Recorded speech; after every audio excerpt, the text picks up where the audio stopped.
What's up, guys? Welcome back to Pete's Carport. Sorry I look like trash, but I've been killing myself trying to get this S500 prepared for what I'm going to be talking about today.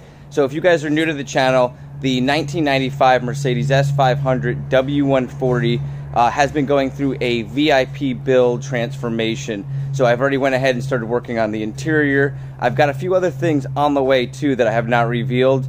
We added some original Mandris rims to the car that I think fit the build perfectly, and now I am working on getting the vehicle wrapped. So there was a big debate on whether I should paint it or wrap it, and I decided to go with a wrap. I'm going to talk about that. Let's go ahead and take a look at everything that's getting done. I'm also going to walk you guys through today on how to take off the front bumper and rear bumper. Yes, they are already off, but it kind of makes it easier for me to explain it. I've had to kind of rush through this prep job because I need to get it over to the guy to wrap in 2 days. He squeezed me in. He had a tight schedule coming up here, and the color that I wanted, he was able to order in pretty quickly. So I'm not going to tell you what color I'm going with, but I am going to tell you the reason why I went with a wrap is because of the amount of work that I would have needed to get this car painted the way that I wanted to get it painted, and I still wasn't sure what color I wanted to have permanently on this car. So the wrap is going to allow me to kind of test out one of the colors that I had in mind that I was really leaning towards, and it's a very difficult paint color to kind of do, so I had to find a shop that I can trust, one that would do this properly, and I just didn't want to rush into that. I'm going to do some more research and ask around at car shows who people have used and what they recommend. So let's get started. I'm going to get set up. I'm going to do a quick walk around. I'm going to get set up and show you guys how to remove this rear bumper and how to remove the front bumper. They are not that difficult, but it can be tough if you don't know where the screws are. That was the most difficult part for me, not damaging the bumpers while pulling them off. But real quick, I went ahead. We had some scratches here I filled, so we're going to finish sanding that off. I've gotten a lot of different little scratches here filled. Of course, I've got the bumpers off because there was damage. I've already went ahead and fixed damage along here and along here. Now, this was already fixed by somebody in the past, so I went ahead and refixed it, but I fixed these clips on the end here had basically snapped off. Very common. It's one of the reasons why the corners of this bumper will hang. If you have any questions about that, if you're running into that issue, I can send you over the way that I fixed this. It actually wasn't that difficult to fix, but if you have really damaged plastic, you may need to replace that plastic piece on the inside. And then let's come around here. If you guys didn't know, I Rust-Oleum painted this. Ended up being a very difficult thing to remove. The paint was still coming off tacky after a year and a half. I was quite upset about that, and I'm not sure why, but I was able to sand most of it down. I wiped it down with acetone and then was able to sand it again, so it is coming off. It's just taking me a lot longer than it should. So you come around the back, and as you guys can see, I'm finishing up prep work here. Let me go ahead and show you guys exactly how to get this rear bumper off. Okay, so if you're going to be removing your rear bumper, first thing you want to do is open up your trunk and try to remove as much of the cover here for the tire. If you want to take the tire out, that helps out too. Just getting things out of the way. Not necessary to remove the bottom sections here, but you're going to need to access, there's 2 bolts that are going to come right through there. You can see the hole, and they are located right here. Ironically, this one is 14mm nut. It's got a heavy washer that goes on as well as this, and that's a 13mm on the bottom. So basically, you're going to need to remove the little clips that go in here. They are identical to this, so you basically pull out this middle section. That screw kind of plastic thing will slide out, and then you can pull that tab off, and that'll allow you to open up this. This is located underneath your light access box. For your rear tail lights. So once you pull that up, you'll have access to both of those. The one bolt that I missed and ended up breaking the bumper a little bit was the one located down here.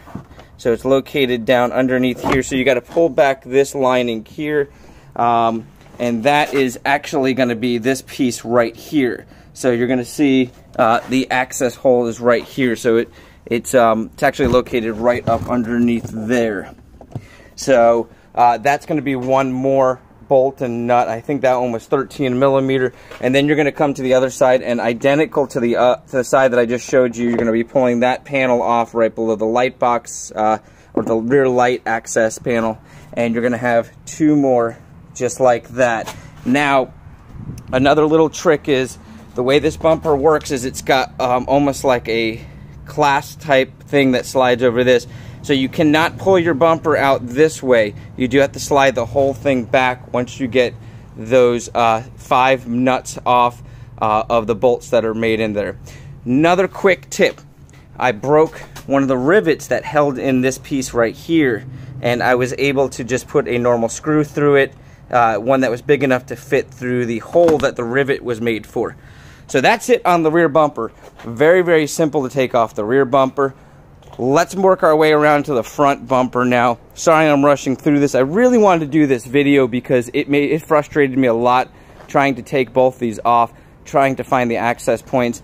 I watched some videos, and there was another version of this car, an S320, I think it was a 96, that somebody posted a video, and they had different bolts on it. So yours might be slightly different, but I believe there's always one in the middle, and then you have some on the outside. And you just got to look around. Don't pull it off if it's not coming. Try to find if there's any other bolts. So let's go ahead. I'm going to pop my hood here, and let me show you how this front bumper comes off. So this one's a little more difficult. There are a few more nuts and bolts to take off. So if this was on the car... Okay, so I went ahead and slid the bumper back on because I wanted to show you, these are the bolts that kind of go right here. So they look like this. So you want to make sure you get a wrench. I use an open end wrench on that part right there on the end, and undo that. There's going to be one there.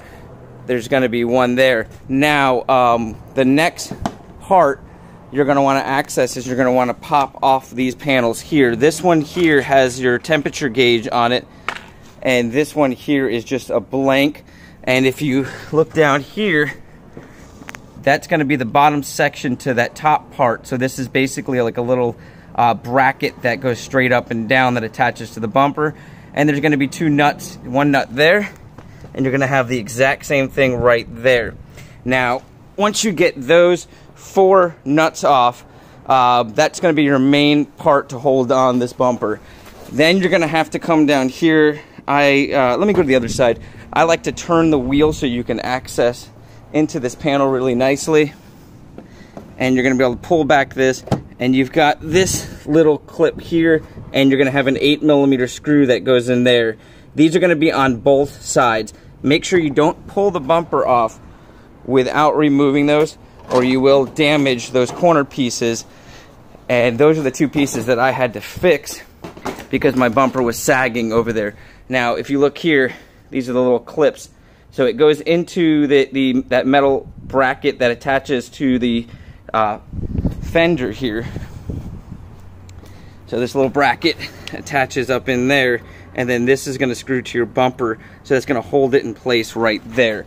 So you've just got an 8 millimeter on this side and an 8 millimeter on this side, and that's it. You can pull your front bumper off. Alright guys, so if you need to take this chrome piece off of either the rear or front bumper, once you get these bumpers off, the clips look like this. Now I've got some off, and I'll show you how they look. And you want to turn it to be this way. If you look in the back area here, there's a little clip tab that presses down. And if you look here, I'm going to go ahead and turn this, get it turned sideways. You'll see that little clip is holding in down to that prong. So what I found works best is to take a flathead screwdriver and pull down while pulling the screwdriver this direction. Let me grab it with my other hand so I can show you guys. I can usually do this one-handed. So I pull down, and that's pretty much off there. So kind of angle down and pull. As you saw, that went flying, but the concept is this. Let me flip it around here. This part needs to be pulled down so it pulls away from your basically this little nipple here